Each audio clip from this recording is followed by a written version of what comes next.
යාපනයේ අර්ධද්වීපයට ආසන්නව පිහිටි නාගදීප අනලතිව් සහ ඩෙල්ෆ් යන ආකර්ශනීය දූපත් සමූහයට විදුලිය සැපයීමට ප්‍රධාන විදුලි පද්ධතිය හා සම්බන්ධ කිරීමට විශාල මුදලක් දැරීමට සිදුවේ. මෙතෙක් විදුලිය ලබා දුන්නේ ඩීසල් ජෙනරේටර් මගිනි. එහෙත් එමකින් දෛනිකව දැරීමට සිදුවන පිරිවැය ඉතා විශාලය. එයට පිළියමක් ලෙස මෙම දූපත් සඳහා සූර්ය බලය, සුළං බලය සහ ඩීසල් ජෙනරේටර් සමග සම්බන්ධ කර හයිබ්‍රිඩ් ක්‍රමවේදයක් තුළින් බැටරි පද්ධතියක් සහිතව දිවා රාත්‍රී දෙකෙහිම අඛණ්ඩව විදුලි සම්ප්‍රේක්ෂණය කර එම විදුලිය සඳහා පිරිවැය අවම කිරීම සඳහා ඉන්දියානු ආධාරය යටතේ මෙම ව්‍යාපෘතිය ආරම්භ කෙරිණි. මේ සඳහා ඇමරිකානු ඩොලර් මිලියන 11ක ආධාර මුදලක් ඉන්දියානු රජය විසින් පිරිනමන අතර එමකින් ප්‍රතිලාභ ලබන පවුල් සංඛ්‍යාව 3000කට ආසන්න වේ.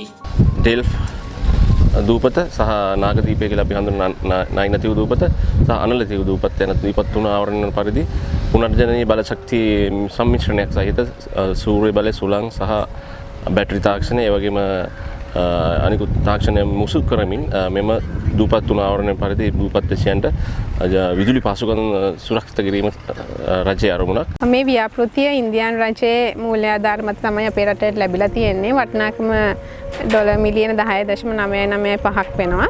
ඇත්තටම මේකෙන් කරන්නේ යාපනයේ දූපත් තුනක ඩෙල්ෆ්, අනලතිව් සහ නයිනතිව් කියන දූපත් තුනේ හයිබ්‍රිඩ් සිස්ටම් එකක් ඉන්ස්ටෝල් කරන එක තමයි මේ ව්‍යාපෘතියෙන් කරන්නේ.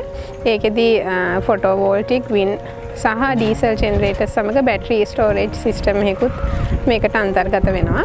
එතකොට සුනිත බල ශක්ති අධිකාරිය මගින් ප්‍රසම්පාදන කටයුතු සිදු කරලා ඉන්දියානු සමාගමක් මේ සඳහා තෝරාගෙන තියෙනවා. දැන් මේ අපි ඉන්න ඩෙල්ෆ් දූපතේ ඇත්තටම ඉදිකිරීම සිදු කරගෙන යනවා. ඔබට පේනවා මේ පැනල සවි කරලා තියෙනවා. ඩෙල්ෆ් දූපතේ කිලෝවොට් 800ක පමණ ජනනයක් කරන්න බලාපොරොත්තු වෙනවා අපි ඩීසල් ජෙනරේටර්ස් වගේ මේ ව්‍යාපෘතියේ යටතේ.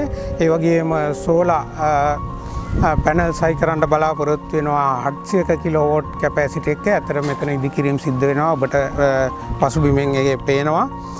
ඒ වගේම සුළං විදුලිය මගින් කිලෝවොට් 250ක ධාරිතාවයක් අපි